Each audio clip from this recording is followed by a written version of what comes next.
बिस्मिल्लाहिर्रहमानिर्रहीम। मेरे अजीज पाकिस्तानी भाइयों बहनों बच्चों अस्सलाम वालेकुम। और हम लोगों ने बड़ी मेहनत की थी, 18 घंटे 20 घंटे काम करते थे। और मैं तमाम चीज़ें छोड़ छाड़ के बड़ी आला नौकरी वगैरह पाकिस्तान आया था।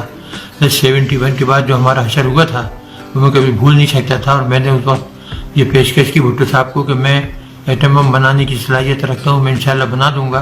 तो उन्होंने पूरी मुझे तमाम सहूलतें दे दी और मुझे ये काम जो था मेरे सुपुर्द कर दिया। और हमने बहुत ही कम अरसे में माशाल्लाह 6-7 साल के अंदर ही एटम बम बना लिया, जो कि दुनिया के लिए एक मुआजिज़ा था। वो कभी तसव्वुर ही नहीं कर सकते थे कि वो मुल्क तो गाड़ियाँ बैलगाड़ियाँ सही नहीं बना सकता, साइकिल सही नहीं बना सकता, वो एटम बम कैसे बना सकता है। लोग मजाक उड़ाते थे। लेकिन जब हमने बनाया और मैंने दिसंबर 84 को जनरल ज़िया को लिख कर दिया, तारीख में मौजूद है वो ख़त कि जी हमने एटम बम बना लिया और हम 1 हफ्ते के नोटिस पर उसको धमाका कर सकते हैं। तो वो बेहद खुशी, उन्होंने मुझे गले लगाया, मेरी पेशानी छूमी और कहा कि बस अब हिंदुओं का हम बेड़ा गर्क कर देंगे अगर उन्होंने ज़रा भी हमारे साथ बदमाशी की। तो ये वो चीज़ें थी कि इसमें मेरे साथियों का बड़ा अहम किरदार था, मेरी रहनुमाई थी।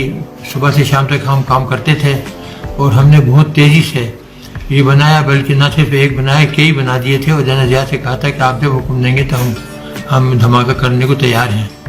और उसके बाद हिंदुस्तानियों ने जब 98 के अंदर 11 मई को धमाके किए तो फिर नवाज शरीफ साहब उस वज़ीर आज़म थे, उनसे कहा, मुशाहिद हुसैन सैयद थे, तो उनसे वो बड़े प्यारे दोस्त थे मेरे, तो उनसे कहा कि जी हमें चाहिए कि हम भी धमाका कर दें। थोड़ी बहुत हिचकिचाहट थी, लेकिन मुल्क का मफाद जो था वो सबको अजीज़ था और ये फैसला हुआ कि धमाका कर दिया जाए।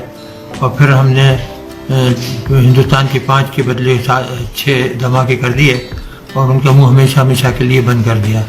उससे चंद दिन पहले यानी अप्रैल में हमने लॉन्ग रेंज मिसाइल बनाई थी, जो कि 1500 किलोमीटर जा सकती थी और ये एटम बम लेकर जा सकती थी।